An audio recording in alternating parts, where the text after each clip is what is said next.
Sabe, é uma pergunta que intriga muita gente.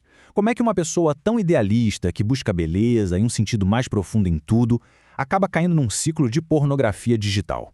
É exatamente essa intersecção que é super complexa e até surpreendente que a gente vai explorar agora.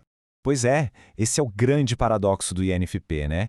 Uma personalidade que valoriza tanto a autenticidade e, de repente, se vê vulnerável a um mecanismo de escape totalmente digital. Vamos tentar desvendar o porquê dessa vulnerabilidade tão específica ao mundo da pornografia online.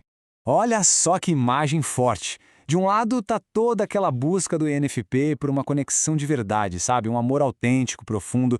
E do outro, uma verdadeira jaula. Uma jaula de isolamento que é alimentada por aqueles picos de dopamina. Ela promete um alívio, mas o que entrega no final? Um vazio emocional gigantesco. Então é importante entender isso. No fundo, não é só sobre prazer. Para a personalidade INFP, o consumo de pornografia vira, muitas vezes, uma tentativa quase que desesperada de lidar com uma dor emocional muito profunda. É como tentar tampar um buraco, um vazio de intimidade que parece simplesmente impossível de preencher de outra forma.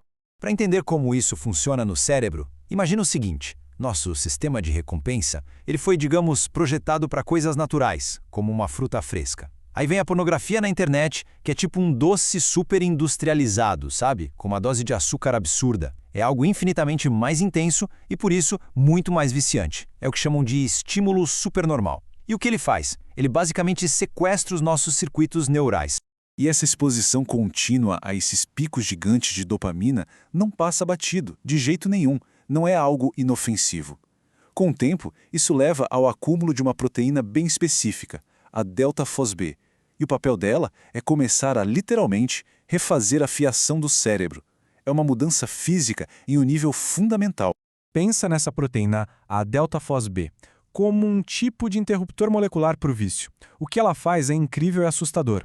Ela meio que cria uma barreira nos caminhos neurais.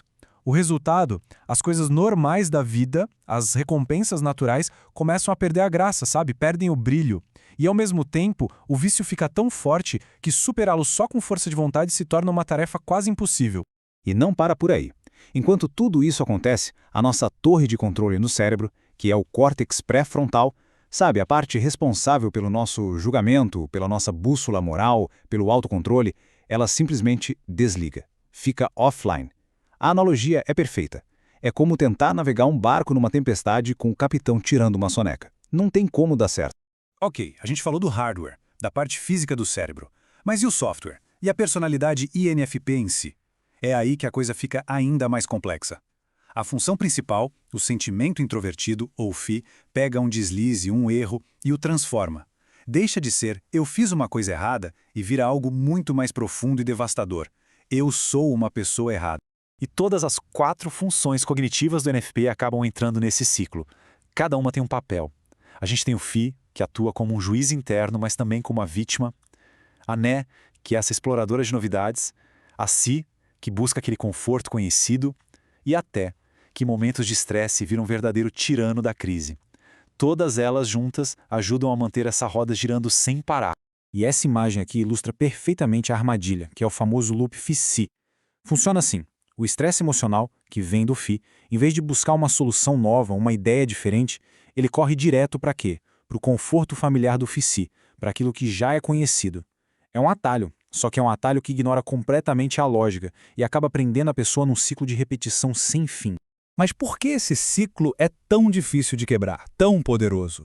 A resposta é que, muitas vezes, a pornografia se transforma numa espécie de anestesia digital. Vira uma ferramenta para silenciar sentimentos, para calar uma voz interna que se tornou simplesmente insuportável de ouvir. Então, o que ela oferece? Primeiro, uma anestesia para emoções muito fortes, como tristeza ou rejeição. Também serve como um jeito de se acalmar em momentos de ansiedade, até de insônia. Oferece um simulacro de intimidade, uma imitação, sem o risco de ser julgado no mundo real. E claro, é um antídoto poderosíssimo contra o tédio, contra a sensação de estagnação. E aqui a gente chega na grande ironia trágica de tudo isso. O que o INFP busca, no fundo, é conexão, é história, é autenticidade emocional. E o que o conteúdo mainstream oferece? Geralmente, o exato oposto. Esse gráfico mostra bem essa lacuna, esse abismo entre o desejo e a realidade. E exatamente essa lacuna que faz com que o escape se torne uma fonte de dor ainda maior.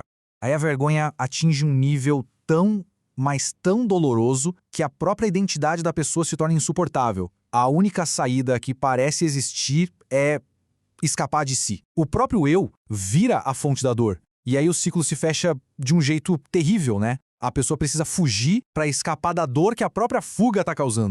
Mas, e se a chave para sair dessa armadilha estiver nas mesmas ferramentas que a criaram? E se o caminho para a liberdade não for lutar contra essas funções da personalidade, mas aprender a usá-las a nosso favor? A recuperação de verdade não é sobre anular quem a gente é sobre integrar todas as nossas partes, até as mais sombrias, no processo de cura. Então, como se quebra esse loop na prática? O primeiro passo é criar um espacinho, uma pausa. Em vez de ir no automático quando o gatilho aparece, a ideia é ativar a curiosidade de propósito. Usar a neuro e se perguntar, peraí, do que eu estou precisando de verdade agora? É conexão? É só aliviar o estresse? É de algo novo? E a partir daí, canalizar essa energia para um ato criativo. Isso leva a gente para um conceito muito poderoso, que é o da transmutação sexual. A ideia não é reprimir essa energia, que é uma energia fortíssima, mas sim redirecionar. É pegar essa libido e, em vez de buscar gratificação imediata, canalizá-la para outra coisa. Transformá-la em combustível para um projeto, para a arte, para o crescimento pessoal, para construir algo que tenha significado. E esse fluxograma mostra exatamente essa bifurcação. Existe um ponto de escolha consciente. Dá para seguir o caminho de sempre, o do hábito, que a gente já sabe que leva para a vergonha, ou dá para escolher o caminho da transmutação, usar a curiosidade para entender a necessidade real e, a partir daí, tomar uma ação criativa que leva à cura.